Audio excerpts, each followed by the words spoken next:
에베소서 1장 3절로 6절 말씀입니다. 찬송하리로다. 하나님 곧 우리 주 예수 그리스도의 아버지께서 그리스도 안에서 하늘에 속한 모든 신령한 복으로 우리에게 복 주시되 곧 창세전에 그리스도 안에서 우리를 택하사 우리로 사랑 안에서 그 앞에 거룩하고 흠이 없게 하시려고 그 기쁘신 뜻대로 우리를 예정하사 예수 그리스도로 말미암아 자기의 아들들이 되게 하셨으니 이는 그의 사랑하시는 자 안에서 우리에게 거저 주시는 바 그의 은혜의 영광을 찬미하게 하려는 것이라. 아멘.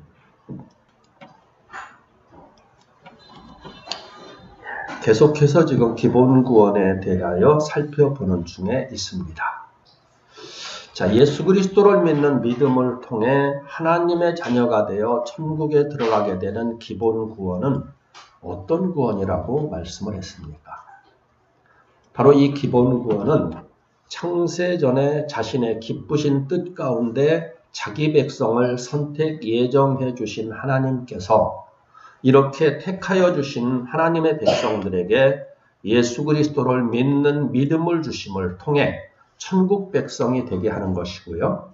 무조건적인 은혜로서의 선물로서 얻어지게 되는 구원이다. 이렇게 정의할 수가 있습니다. 자, 그런데도 이러한 구원 원리에 대하여 반대하는 사람들이 있죠. 그들은 뭐라고 말하느냐? 구원은 하나님으로부터 미리 구원 얻기로 예정 선택된 사람들만 받는 것이 아니고 어느 누구라도 자신의 자유의지 가운데 예수님에 대한 믿음을 갖게 되는 사람이 구원을 받는 것이다. 이렇게 그들은 주장을 합니다. 이런 면에서 전주에는 그들의 이러한 주장이 과연 성경의 구원의 원리에 합당한 주장들인가? 이 부분을 잠시 살펴본 바가 있었습니다. 자, 성경은 뭐라고 말씀을 하시느냐? 로마서 8장 29절에서는 이렇게 말씀합니다. 하나님이 미리 아신 자들로 또한 그 아들의 형상을 본받게 하기 위하여 미리 정하셨으니 이는 그로 많은 형제 중에서 맏아들이 되게 하십니다. 미리 아신 자들, 이들을 미리 정하셨다. 그렇게 말씀을 해주고 계세요. 디모데후서 1장 9절엔 또 이렇게 말씀합니다. 하나님이 우리를 구원하사 거룩하신 부르심으로 부르심은 우리의 행위대로 하심이 아니요 오직 자기 뜻과 영원한 때 전부터 그리스도 예수 안에서 우리에게 주신 은혜대로 하심이라. 이렇게 말씀합니다. 자, 우리를 구원하셔서 거룩하신 부르심으로 부르신 것은 우리의 어떤 행위를 통해서 얻은 게 아니라는 거예요.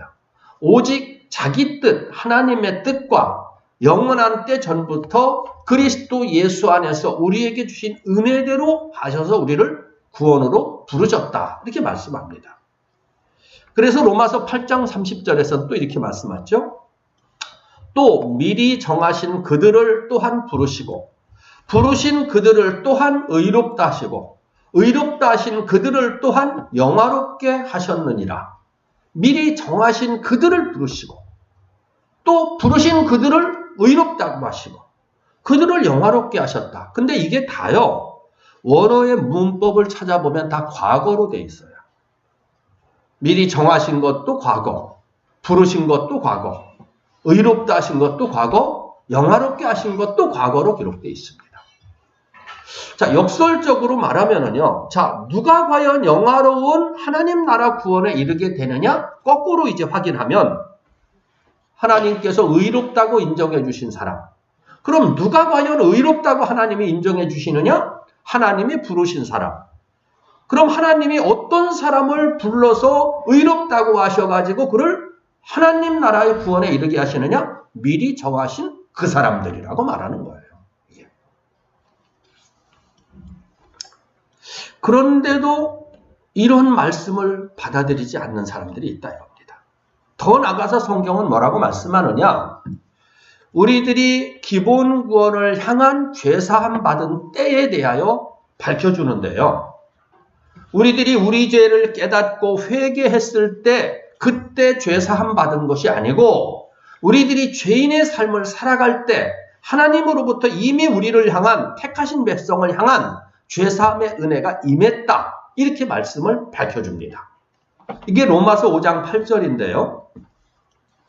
우리가 아직 죄인 되었을 때에 그리스도께서 우리를 위하여 죽으심으로 하나님께서 우리에게 대한 자기의 사랑을 확증하셨느니라. 이렇게 말해요.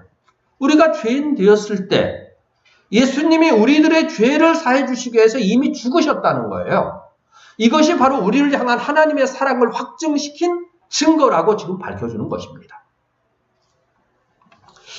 자, 우리는 이런 다양한 말씀들 속에서 어떤 사실을 확인합니까? 예수 그리스도를 믿는 믿음을 통하여 하나님의 자녀가 되고 이를 통해 하나님의 나라 천국에 들어가게 되는 기본 구원은 근원적인 면에 있어서 인간 스스로의 어떤 의지나 행함을 통하여 주어지는 게 아니고 하나님의 미리 정하신 하나님의 선택하심과 예정하심 속에서 주어지게 된다. 이 사실을 확인하게 되는 겁니다. 사실 이것은 너무나도 중요한 그 부분이기 때문에 이 부분을 조금 더 자세하게 더 밝혀가는데요. 로마서 4장 2절로 8절 이는 아브라함이 이제 우리의 믿음의 조상이다. 이렇게 지금 성경은 계속 밝혀주고 있죠. 아브라함이 하나님으로부터 이제 의롭다함을 받으며 구원받게 된 그 부분에 대해 설명해 주는 말씀입니다. 로마서 4장 2절로 8절 만일 아브라함이 행위로서 의롭다 하심을 얻었으면 자랑할 것이 있으려니와 하나님 앞에서는 없느니라. 성경이 무엇을 말하느냐? 아브라함이 하나님을 믿음에 이것이 저에게 의로 여기신 바 되었느니라. 일하는 자에게는 그 삭슬 은혜로 여기지 아니하고 빚으로 여기거니와 일을 아니할지라도 경건치 아니한 자를 의롭다 하시는 이를 믿는 자에게는 그의 믿음을 의로 여기시나니 이한 것이 없이 하나님께로 의로 여기심을 받는 사람의 행복에 대하여 다윗이 말한 바 그 불법을 사심을 받고 그 죄를 가리우심을 받는 자는 복이 있고 주께서 그 죄를 인정치 아니하실 사람은 복이 있도다 함과 같으니라. 이렇게 말해요. 자, 여기서 아브라함이 행위로서 의롭다 하심을 얻었으면 자랑할 것이 있다라는 것은요. 여기서 행위로서 의롭다 한다는 것은 영생에 이를 만한 그런 의를 행한 일이 있었다면 아브라함이 자랑할 것이 있었을 것이다 이 말이에요. 근데 성경은 뭐라고 말씀하느냐? 아브라함이 하나님을 믿음의 적에게 의로 여기심을 받았다. 그러면 행위로서 지금 아브라함이 이 의를 행했다면 자랑할 것이 있다는 했는데 일할 자랑할 게 없다는 거예요. 그런데도 불구하고 아브라함이 하나님을 믿는 믿음으로써 의롭다 여김을 받았다. 이건 뭡니까? 하나님이 택하신 자였기 때문에 하나님께서 그에게 믿음을 주셔서 하나님으로부터 의롭다 여김을 받았다는 거예요. 자, 일하는 자에게는 그 삭슬 은혜로 여기지 않고 빚으로 여긴다. 그렇죠? 우리가 예를 들어서 한 달에 어디에 지금 취직이 돼가지고 일을 해요.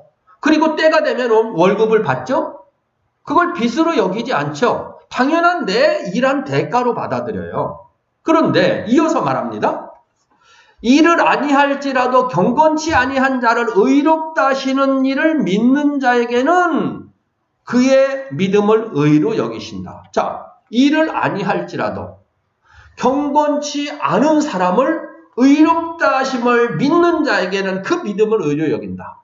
실제로는 경건한 생활을 아무것도 하지도 않았는데 그럼에도 불구하고 너는 의로워. 이렇게 말씀해주는 이것을 믿는 것을 뭐라고 말합니까? 그것을 의로 여긴대요. 여러분 이거 누구에게서 이러한 현상을 발견할 수 있습니까? 일하는 자에게는 그 삭슬 은혜로 여기지 않고 빚으로 여긴다. 이것은 당연하죠. 우리의 논리로. 근데 실제적으로는 일을 하지 않았으면서도 때가 되면 나한테 돈 달라고 요구하는 사람이 있어요. 이게 지금 말이 되지를 않죠. 일을 해야 그 삭스를 주는데 일을 안 했는데도 때가 되면은 나 돈 달라고 요구할 수 있다라는 거예요. 실제로는 경건한 그런 삶을 살아지지 않았는데도 불구하고 너는 의로운 사람이야. 이렇게 인정해주는 그것을 받아들이는 사람이 의로 여김을 받는데요. 누구에게? 자녀밖에는 없는 거예요. 이런 사람은. 자녀. 그렇지 않습니까? 자녀가 꼭 무슨 일을 해야지만 자녀가 지금 돈을 요구합니까? 그렇지 않죠. 자녀가 아닌 사람들은 이렇게 요구할 수 없어요. 그래서 뭐라고 말합니까? 그 불법을 사심을 받고 그 죄를 가리우심을 받는 자는 복이 있고 주께서 그 죄를 인정치 아니하실 사람은 복이 있도다 함과 같다. 이렇게 말하고 있는 거예요. 이런 말씀들은 우리들에게 주어지는 이 기본 구원이 어떻다고 말씀을 합니까? 인간의 어떤 특별한 선행이나 어떠한 인간의 어떤 의를 행함을 통해서 기본 구원이 얻어지는 게 아니고 창세전에 예수 그리스도 안에서 하나님 자녀로 선택 예정된 사람들이 믿음을 갖게 되고 그들이 구원에 이르게 된다. 이렇게 밝혀주고 있는 거예요. 자녀예요, 자녀. 자녀가 된 사람들이 이 모든 권한을 받게 되는 거예요. 이게 유업으로. 자, 이런 면에서 볼 때 지금까지의 말씀들을 통해서 도저히 부인할 수 없는 사실이 있죠. 앞에서 우리가 확인을 했었습니다. 하나님께서 부르시지 않으면 아무도 주님 앞에 나올 수 없다라고 말을 했어요. 자, 예수를 믿어야지만 구원을 받는데 그럼 누가 지금 예수를 믿느냐 이거 예수 앞에 나와서. 하나님이 불러주시지 않으면 어느 누구도 주님 앞에 나올 수 없다고 말씀을 했었어요. 그러면 지금 예수님 앞에 나와서 예수님을 자신의 주로 시인하고 있는 이런 사람들은 어떤 사람이라고 말하는 겁니까? 이들은 이미 자신이 주님 앞에 나오기 이전부터도 하나님의 기쁘신 뜻 안에서 하나님 자녀로 정해져 있었던 사람이다. 이게 바로 우리라는 사실을 지금 확인하고 있는 것입니다. 단지 차이가 있다면 하나님께서 우리들 각자의 육신을 이 땅에 출생시키는 때가 다르고 장소가 다르고 육신의 부모님들이 다르고 우리들 각자를 주님 앞으로 부르시는 제각각의 환경이나 때가 다를 뿐이었다. 실제로는 모든 게 다 동일하게 하나님의 은혜 안에서 자녀로 택함받은 사람들이다 이 말이에요. 그래서 하나님께서는 이러한 구원 역사가 어떻게 이루어진다고 말씀을 하느냐? 우리들이 우리 스스로의 어떤 그릇된 죄를 회개하고 무슨 선을 행했을 때 그때 비로소 우리들의 죄를 용서하시며 우리를 자녀 삼으시면서 구원해 주신 게 아니다. 이렇게 말씀을 하고 있는 거예요. 뭐라고 말합니까? 우리들이 죄악 가운데 있었을 때, 다시 말하면 하나님의 하자도 모를 때, 죄사함을 위한 예수님의 대속의 죽으심을 통해 택하신 우리들의 죄를 하나님이 용서해 주셨고 우리를 향한 하나님의 사랑을 확증하셨다. 이렇게 밝혀주고 있는 겁니다. 때문에 이런 말씀들은 우리들이 하나님을 아버지라고 부르면서 영생 천국에 이르게 되는 기본 구원에 대하여 뭐라고 말씀을 하시느냐? 하나님께서 이미 창세전에 구원하시기로 선택하시고 예정해 주셨기 때문에 구원해 주신다는 것이지 우리 자신의 어떠한 선행이나 의로움을 통해 구원받는 게 아니라고 분명하게 지금 밝혀주고 계시는 것입니다. 그럼에도 끝내 이러한 구원에 이르는 복음 진리를 반대하면서 내가 깨달아서 주님을 영접하는 것이다. 그리고 구원을 받는 것이다. 이렇게 주장하는 사람들에게는 예수님이 십자가 상에 달리실 때 십자가 옆에 예수님 십자가 옆에 함께 달렸던 그 한편의 구원받은 강도의 모습을 통해서 이를 또 조금 더 깊이 살펴볼 수가 있습니다. 누가복음 23장 39절 이하에는요. 예수님이 십자가 상에서 죽으실 때 그 옆에 2명의 강도가 죽어가고 있었죠. 근데 그 중에 한 명의 강도가 예수님에게 이렇게 말을 합니다. 예수여 당신의 나라에 임하실 때 나를 생각하소서 하노니 예수께서 이르시되 내가 진실로 너에게 이르노니 오늘 네가 나와 함께 낙원에 있으리라 하시니라. 자, 이 한편 강도는 구원을 받았습니다. 낙원에 있으리라. 그러면은 이 말씀에서 소개되는 강도는 실제로 어떤 삶을 살았습니까? 이 강도는요, 평생을 죄악 가운데서 살아가다가 지금 자신의 죄값으로 저주의 나무 십자가에 달려가지고 죽임을 당하는 중에 지금 있어요.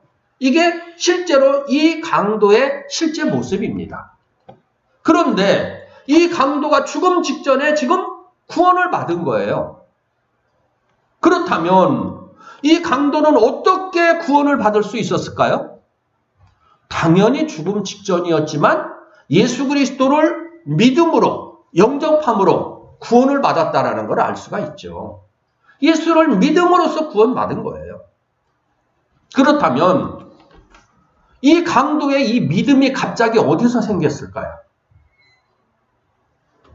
이 강도가 다른 한편의 강도보다 지식이 많고 똑똑했기 때문에 지금 이 믿음이 생겼을까?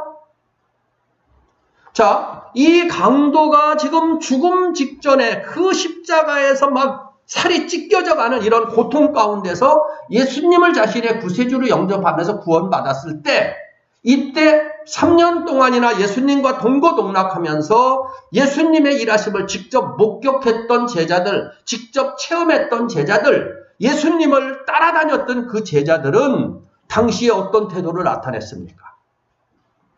이 제자들은요, 무기력한 예수님의 모습에 실망을 해가지고 자신들에게도 혹시 어떤 해가 끼치지 않을까 두려워가지고 다 예수님을 뒤로 하고 도망쳤었어요. 어떤 제자는 뻘거벗고 그냥 막 도망치는 거예요. 지금 두려워가지고. 이게 그 당시 제자들의 모습이었어요.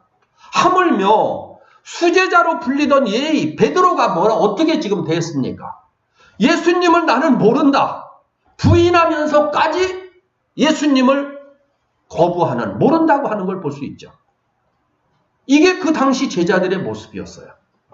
그런데 그때 지금 이 강도가 예수님을 자신의 구세주로 영접하며 구원받은 거예요. 그러면 예수님의 그 당시의 상태는 어떠셨습니까? 유대인들과 로마 군병들로부터 온갖 조롱과 멸시와 핍박을 당하셨는데도 아무런 대꾸조차 또는 대항조차도 하지 못하는 무기력한 상태에 예수님이 계셨어요. 다시 말해서 예수님은 자기 한 몸도 구원하지 못한 채 사람들의 조롱 가운데 무기력하게 죽어가는 중에 있었다, 이 말입니다. 이게 예수님의 그 당시 현실이에요. 그런데 갑자기 이 강도가 자신의 생살이 찢겨져 가는 말로 닿을 수 없는 고통 가운데 죽어가면서 자기 옆에서 무기력하게 십자가 고통 가운데 죽어가던 예수가 갑자기 메시아로, 자기를 구원할 구세주로 믿어졌다는 거예요. 자, 그렇다면 이 강도는 어떻게 갑자기 그의 이성으로 예수님이 메시아 되시는 분이시며 자신을 구원해 주실 구세주가 되는 분이라는 사실이 이해가 되어지면서 깨달아지게 되었을까? 여러분은 지금 이 부분에 대해서 어떤 생각이 들어지십니까? 살이 찢겨져 가는 그런 막 그 고통 속에서 생각이나 할 수가 있을까요, 이게 지금? 여러분은 지금 이 강도의 지금 이 믿음 이해가 되십니까? 당연하다고 생각합니까?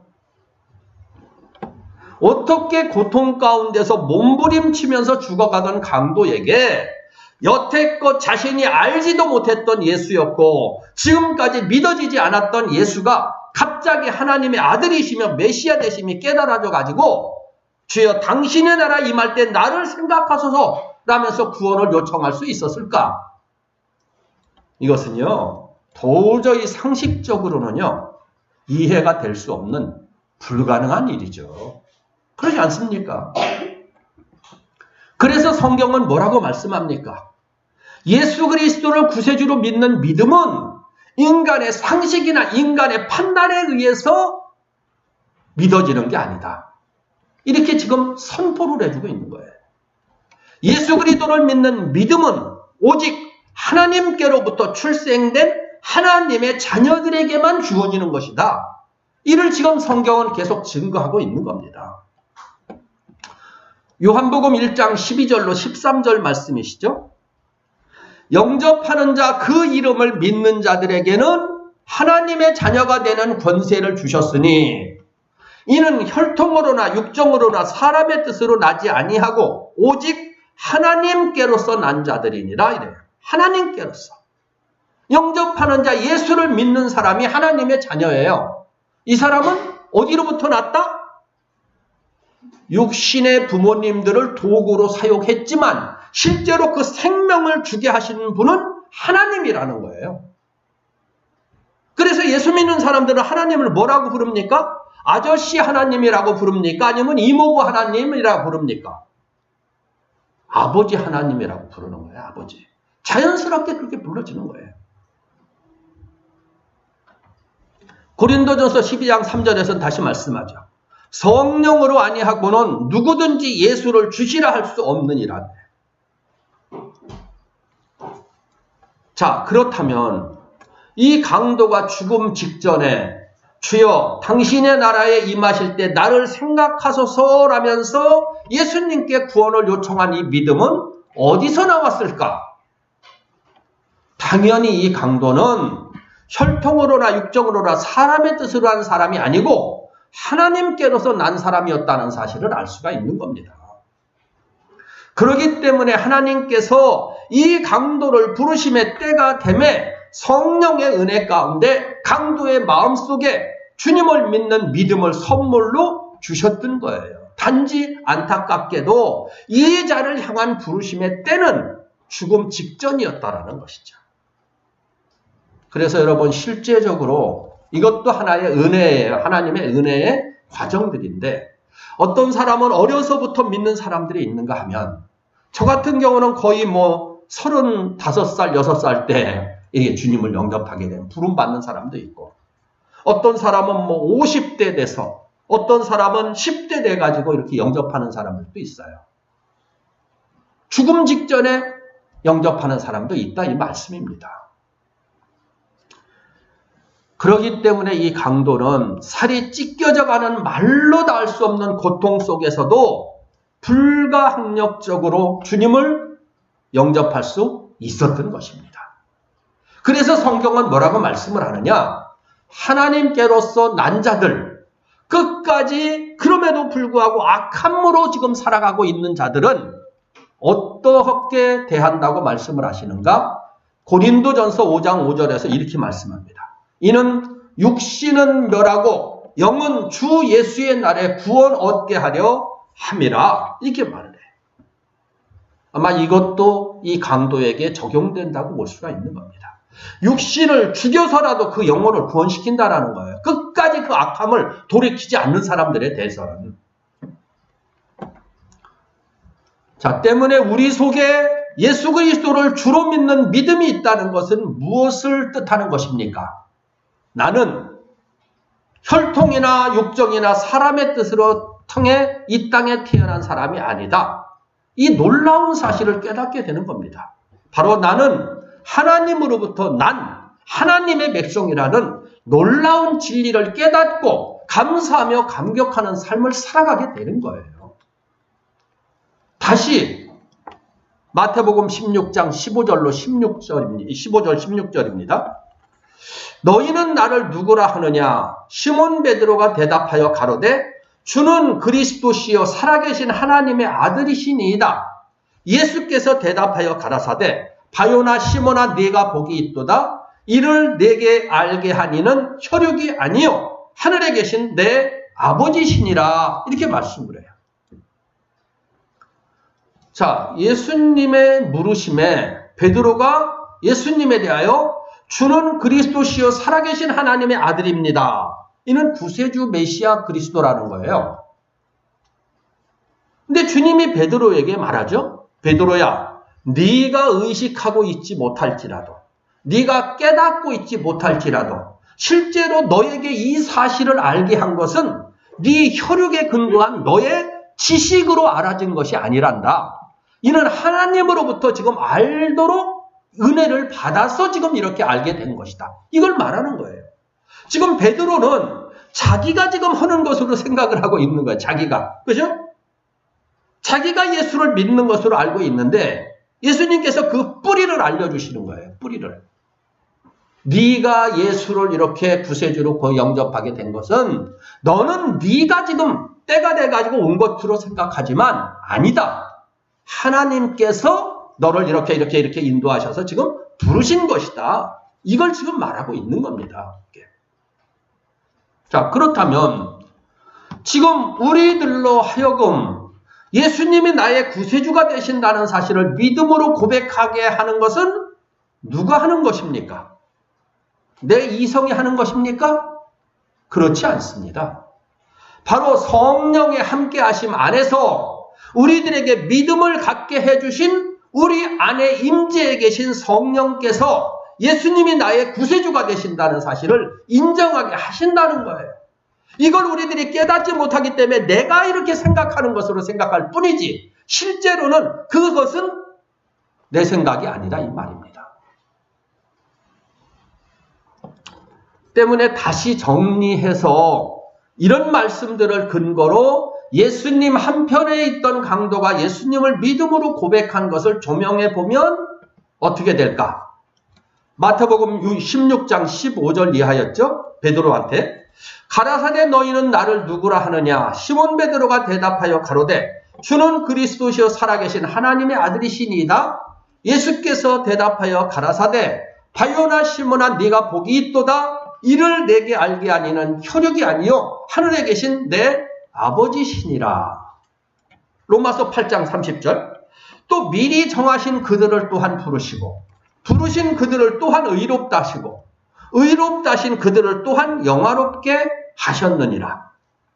요한복음 1장 12절 13절 영접하는 자 그 이름을 믿는 자들에게는 하나님의 자녀가 되는 권세를 주셨으니 이는 혈통으로나 육정으로나 사람의 뜻으로 나지 아니하고 오직 하나님께로서 난 자들이니라. 이렇게 말씀하죠. 자, 이러한 말씀들을 근거로 살펴볼 때 예수님 한편에 있던 강도가 받은 구원은 어디에서부터 주어지게 된 것입니까? 분명히 이것은 강도 자신의 어떤 선행이나 자신의 상식이나 자신의 지혜를 통해서 믿음을 갖게 된 것이 아니다. 하나님으로부터 선택받은 자, 하나님으로부터 난 자였기 때문에 하나님의 거저 주시는 은혜 속에서 믿음을 갖게 된 것이라는 걸 여기서 우리가 깨닫는 것입니다. 여기서. 여러분들은 지금 이게 이해가 되십니까? 그래서 이런 놀라운 진리를 발견한 바울이 감격 가운데 고백하는 것을 우리가 갈라디아서에서 보는데요. 갈라디아 1장 15절입니다. 그러나 내 어머니의 태로부터 나를 택정하시고 은혜로 나를 부르시니가. 바울의 고백이에요. 자, 바울 자신이 어떤 삶을 살았습니까? 예수 믿는 사람들을 핍박하고요. 예수를 대적하는 그런 삶을 살았었어요. 그런데 이때는 물론이며 자신이 하나님의 하자도 모를 때 다시 말하면 이 세상에 태어나지 않은 상태에서 어머니의 태 속에 있을 때부터도 하나님은 자신을 사랑하셔서 천국의 유업을 얻을 수 있도록 하나님 자녀로 택정해 주셨대요. 이 놀라운 사실을 바울은 성령의 깨닫게 해주심 안에서 깨닫고 감격하고 있는 거예요. 에베소서에서는 더 나가서 언제라고 말합니까? 지금은 어머니의 태로부터 있을 때라고 했는데 에베소서 1장 3절 이하에서는 창세 전부터 예수 그리스도 안에서 자기를 하나님의 자녀 삼아 주셨다고 말하잖아요. 뭘 주시려고? 하늘의 모든 복을 주시려고요. 그래서 지금 바울은 자신을 부르심의 때가 되매 하나님께서 자신을 불러주셨다라는 자기가 지금 찾은 게 아니에요. 그때가 언제였습니까? 예수를 거부하고 핍박하고 대적하고 있었을 때, 그때 하나님이 그를 불렀어요. 예수님이. 다메섹 도상이었었죠. 그러니까 이렇게 바울은 성령에 깨우쳐 주심과 하나님의 은혜 속에서 감격스러운 구원의 진리를 깨닫게 된 것입니다. 여러분도 저도 이런 과정을 통해서 지금 이 자리에 앉아 있는 것입니다. 하나님 앞에 예배드리고 있는 거예요. 그래서 자, 이런 말씀 앞에서 어떻게 감히 내 자유의지로 예수를 믿는다고 말하느냐? 이건 말이 되질 않는 것입니다.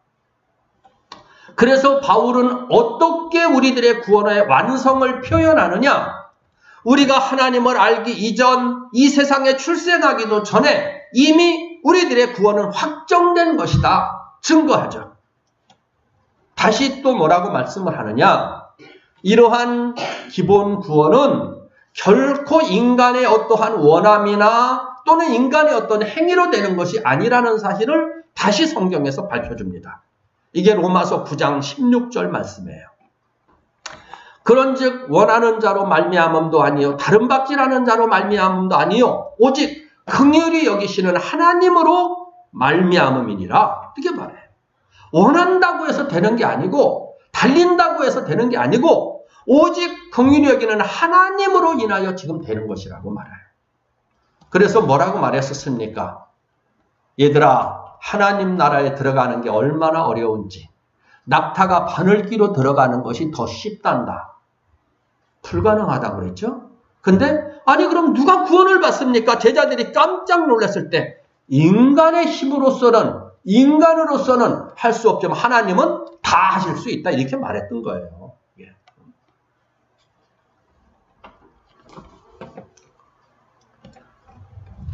그렇기 때문에 성경은 이러한 기본 구원이 자신의 생각이나 의지를 통해서 또는 자신의 어떤 행위를 통해서 얻어지는 게 아니고 오직 예수 그리스도 안에서 하나님 자녀로 택정된 자가 얻는 것이다. 이렇게 밝혀주고 있는 거예요. 그래서 요한 사도도 다시 이렇게 증거하는데요. 요한 1서 5장 1절입니다. 요한 1서 5장 1절. 예수께서 그리스도이심을 믿는 자마다 하나님께로서 난 자니 또한 내신 이를 사랑하는 자마다 그에게 난 자를 사랑하느니라. 자, 사람이 예수를 그리스도로 믿게 되는 것은 그가 어떤 경로를 통해 주님 앞에 나와서 주님을 믿게 되었든 그 사람은 이미 그 근본이 하나님께로부터 난 자라고 이렇게 말하고 밝혀주는 거예요. 그러면서 뭐라고 말합니까? 그에게 난 자, 이렇게 그에게 난 자를 사랑한다. 그에게 난 자가 누구예요? 하나님으로부터 난 자. 여러분 신기하다는 생각 안 하십니까?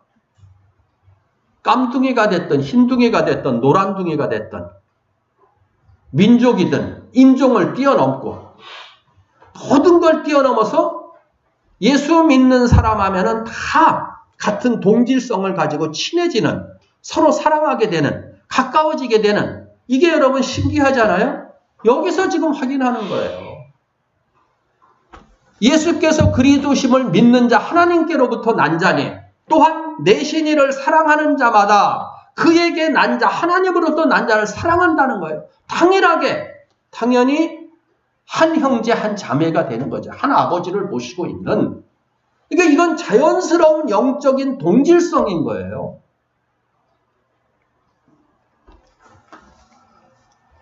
자, 이런 사실을 확인하면서 만약에 누가 여러분들에게 하나님 자녀가 되는 것이 믿음이 먼저냐 아니면 선택과 예정이 먼저냐라고 질문한다면은 여러분은 뭐라고 답하시겠습니까? 성경은 이에 대해서 확실하게 하나님의 선택과 예정하심이 먼저다. 이렇게 증거를 해줍니다. 예수를 믿게 되는 것은 그 근본이 하나님께로부터 난 자이기 때문에 믿게 되는 것이다라고 선포해 주는 것이죠. 이 문제에 대한 선과 후를 가르쳐주는 말씀을 다시 확인을 하겠습니다. 사도행전 13장 48절인데요. 이방인들이 듣고 기뻐하여 하나님 말씀을 찬송하며 영생을 주시기로 작정된 자는 다 믿더라. 지금 이 말씀은 바울과 바나바가 안디옥에서 예수 그리스도의 복음을 전할 때 나타난 놀라운 구원 역사를 설명하는 말씀이에요. 많은 사람들이 바울과 바나바가 전하던 예수 그리스도의 복음을 듣고 주님을 영접했다는 거예요. 근데 여기서 분명하게 확인하는 사실은 뭡니까? 이때 많은 사람이 복음을 듣고 믿게 된 것은 그들이 하나님께서 이미 영생을 주시기로 작정해 놓은 하나님 자녀였기 때문에 그들이 믿었다라는 거죠. 이게. 자, 우리는 이런 말씀들을 확인하면서 무엇을 깨닫습니까? 구원 역사 안에는 순서적인 측면에 있어서 인간이 하나님을 믿기에 앞서 하나님이 그를 구원하시려고 하는 작정이라는 선택이 먼저 있었다. 이 사실을 확인하는 것입니다.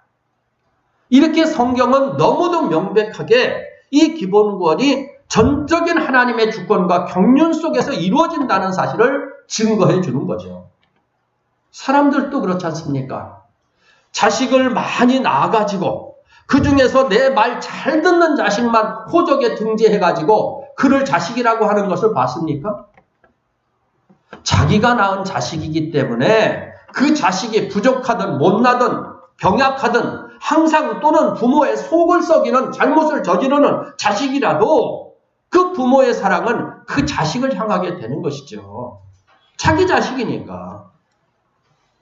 불완전한 인간의 사랑도 그 정도인데 하물며 하나님이 인간을 지으시고 자신의 말을 안 들었다고 그들을 멸하신다면 어떻게 이것을 말로 다 할 수 없는 하나님 사랑이라고 말할 수 있겠느냐. 그렇지 않다는 거예요. 하나님은 택하신 하나님 백성들에 대하여 뭐라고까지 말씀하시느냐면요. 이사야 49장 15절에서는 이렇게 말씀합니다. 여인이 어찌 그 젖먹는 자식을 잊겠으며 자기 태에서 난 아들을 긍휼히 여기지 않겠느냐. 그들은 혹시 잊을지라도 나는 너를 잊지 아니할 것이라. 이렇게 말씀해요. 엄마가 어떻게 자식의 그 자식을 잊어버리겠으며 자기 태에서 난 자식을 긍휼히 여기지 않겠느냐. 그들은 혹시 잊을지라도 하나님은 결코 하나님의 자녀를 잊지 않는다라고 말하죠. 자, 그런데도 우리가 여기서 유의해야 할 것 있죠? 우리가 지금 듣고 있으면서 확인하고 있는 이런 구원의 과정은 하나님 자녀의 영광 구원에 대한 모든 것을 말하는 게 아니다. 이를 염두에 두면서 이 말씀을 들어야 합니다. 이런 말씀들은 구원의 시작점, 다시 말하여 자신이 예수 그리스도를 자신의 구세주로 믿는 믿음으로 하나님 자녀가 되어 천국 백성이 되게 되는 기본 구원을 받게 된 그 뿌리, 그 근원에 대하여 지금 설명하는 것입니다. 이러한 기본 구원은 스스로의 의지나 노력의 근거에서 주어지는 게 아니고 전적인 하나님의 주권, 은혜 베풀어 주심 속에서 이루어지는 것이다. 이 사실을 지금 설명해 주고 있는 것입니다. 하나님의 예정과 선택 속에서 주님을 믿게 된 기본 구원 은혜 안에 있는 성도들은 이후에 반드시 자신의 수고와 애씀의 행위를 통해 이루어가야 되는 2차적인 구원, 성화 구원의 과정이 있다는 사실을 알아야지만 되는 것입니다.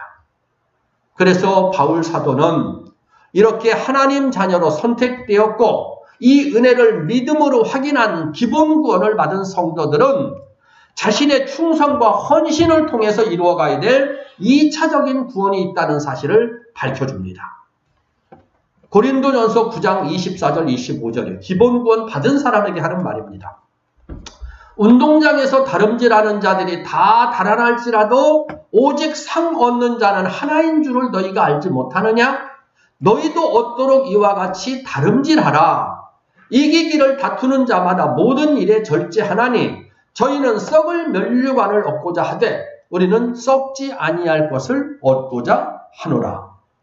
자, 기본 구원과 별개로 말씀의 법을 따라 달리고 절제하면서 행동해야지만 되는, 그리고 그만큼 상을 얻게 되는 이러한 이루어가야 될 성화 구원이 있다라는 말씀이에요.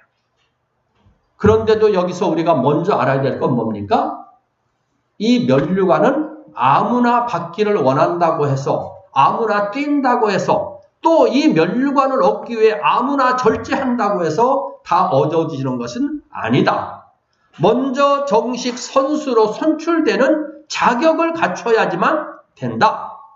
이렇게 공인된 상을 받기 위하여 달릴 수 있는 선수로 뽑히는 것, 이것을 지금 기본구원이라고 설명하고 있는 것입니다. 자, 지금 우리는 다시 무엇을 확인합니까? 하나님의 백성들에게 주어지는 구원 역사 속에는 인간의 행위를 통해서가 아닌 하나님의 무조건적인 선택해 주심과 예정해 주심 안에서 예수님을 자신의 구세주로 믿어 구원받게 되는 1차적인 기본 구원의 과정이 있다. 이 사실을 확인하는 겁니다. 이것은 마치 운동장에서 달려가야 될 선수로 일단 뽑은 것과 같은 것이고요. 이제 이렇게 기본 구원을 받은 성도들은 말씀을 따르는 신앙으로 이루어가야 될 2차적인 구원의 단계가 있는 것입니다. 내가 다시 말하여 선수로 뽑힌 사람은 당연히 열심히 달려서 제각각의 상을 받아야 되는 것이죠. 자, 여기서 이제 여러분들이 한번 확인할 부분이 있어요. 자, 우리가 기도할 때에, 그리고 자신의 행동을 돌아보면서 뭐를 합니까? 회개를 하죠. 우리 아까 이제 우리 완표 집사님도 기도할 때 이제 지나간 잘못된 행동들을 회개를 했어요. 이 회개는 어떤 회개입니까? 우리들의 죄사함은 언제 받았다고 그랬어요? 우리가 죄인 되었을 때 이미 다 받았어요. 근데 지금 우리는 계속 기도하면서 회개, 죄를 사해 주시기 위해 기도하죠. 이 회개는요, 기본 구원을 위한 회개를 말하는 게 아니고 성화 구원적인 차원에서 거룩해져 가려는 이 회개를 말하고 있는 거예요. 거룩해져 가려는. 이해가 되십니까? 아마 이 정도면 이해가 되실 것 같은데, 이것은 사실 너무나도 중요한 겁니다. 그래서 다음 주부터 다시 조직적으로 이 기본 구원의 속성에 대해서 성경을 통하여 하나하나 다시 살펴가게 될 것입니다. 하나님께서 우리들을 하나님 자녀 삼아 하나님 나라를 주시려고 예수 그리스도를 믿는 믿음을 주셨다라는 것 확인합니다. 지금까지 저희들이 내가 예수를 믿은 것으로 하나님 알고 있었다면 그 뿌리가 과연 어떤 과정을 통해 내가 예수를 믿게 되었는지 다시금 우리 스스로를 믿음 안에서 되돌아보게 하여 주옵소서.